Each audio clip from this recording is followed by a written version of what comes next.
In this video series, I'm going to be building out this 2016 Lexus GX460 for overlanding. I'm going to use my experience in building out some pretty overbuilt trucks like the one behind me, as well as some more basic, more budget builds to kind of put together something that I think blends the best of both worlds.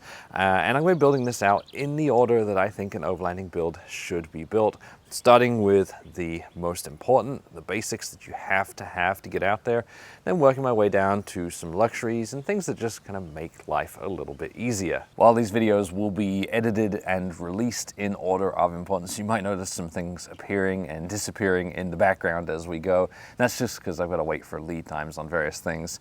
Things like winch bumper will be in my second video, but I've got to wait 12 weeks for that to be delivered. Whereas things like lights, they're way down on the importance list, but I went and got these out the shop here at Commonwealth 4x4 and have them today. The very first thing you should do if you buy a used overland vehicle like this one is check the maintenance and see what needs doing.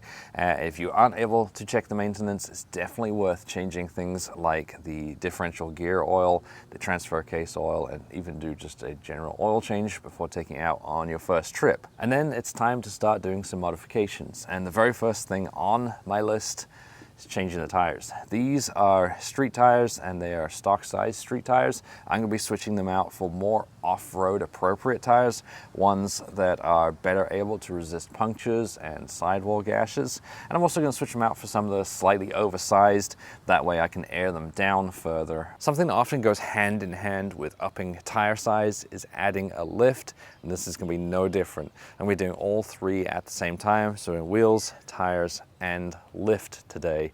And the lift that I've gone with this is the Ironman Foam Cell Pro. If you're looking at lifting your vehicle, there are a lot of choices ranging from a few $100s to thousands of dollars. Definitely stay away from spacer and preload lifts for off-road use. The spacers increase the chance of damage, and both of them will ride really rough. While the really expensive adjustable remote reservoir setups are really nice, they're not necessary. The adjustability is nice to have, especially if you're running a lot of weight like I do on my Tundra, since you can change how they respond off-road or on the road, and the remote reservoirs also reduce heat buildup, but the Ironman shocks have a couple of ways of avoiding that too. Here I've got the new strut next to the old strut, and you can see there are a few differences. First is that the new strut is going to be adjustable, which means that I can adjust the rake of the vehicle as necessary. It is also obviously much thicker than the old strut. So you've got the foam cell technology in this new one that eliminates the nitrogen gas in there. And between those two things, you are going to dissipate the heat a lot more efficiently, to the point where you're not getting a shock fade with this new strut. And it also reduces the strain on this new strut, so that it has a lot longer service life before it eventually needs rebuilding. Once I quit talking about the strut and gave it back, the install started.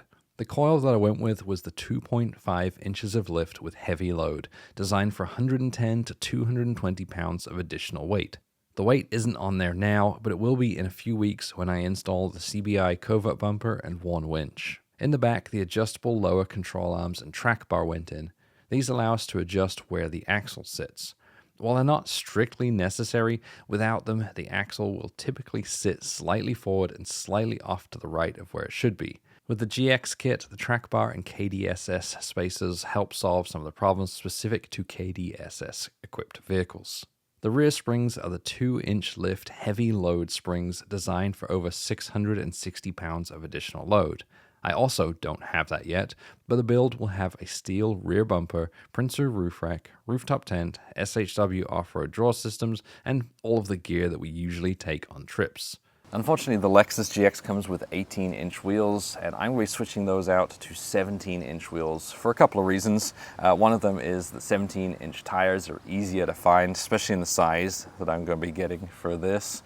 And the second reason is that it gives me more sidewall for airing down, which really helps when you're off-road. Helps with comfort, first of all, but also helps with grip on the more technical trails.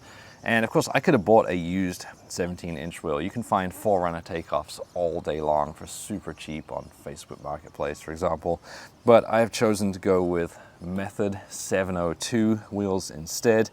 These are the bead grip wheels, which gives you little barbs on the inside and oversized safety hump, and both those hold the tire's bead on really well. I've been running these wheels on my other vehicles for several years now and absolutely love them. While there's no like lower or upper limit to what you can air down to, it's just less likely to break the bead, and I've run as low as like 6-7 psi in the sand and the snow and have had no problems with the way I'm driving. If you're interested in using them for your build, you can actually get 20% off from Method using the link that I've put in the description.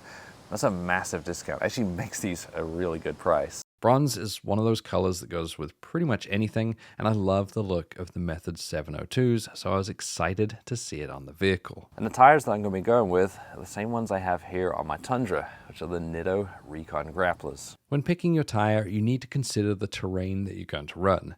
At the very least, you need a decent all-terrain tire, something that's tough enough to deal with the abuse of taking it off-road. Don't bother with the cheap ones, or you'll end up like this. If you're in a lot of mud, a mud terrain that clears well is your best bet. If you're in the mud often but want something decent for highway driving too, an aggressive hybrid tire is a good choice. For people in the snow a lot, you actually don't want something that clears, so look for lots of siping and 3-peak rated all-terrains. I've run a lot of tires over the years, and the Nitto Recon Grapplers are some of my favorites. They're like an aggressive all-terrain, and although they won't be great in mud, like a mud terrain, or as good in the snow as a 3-peak rated tire, they're an excellent all-round tire, doing a little bit of everything. They also happen to be some of the quietest tires I've run.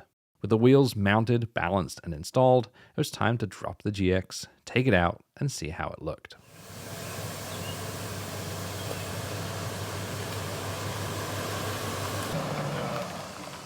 And here is the final thing, and it looks fantastic. It's better than I thought it would look. I love the bronze wheels. It is amazing how much a lift and some more aggressive tires changes the Lexus GX. It's gone from something that used to show real estate to something that looks like it actually might work off-road. So now let's take it through the obstacle course here at Commonwealth.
So the most important thing is done. Wheels, tires were the first step, lift was the second.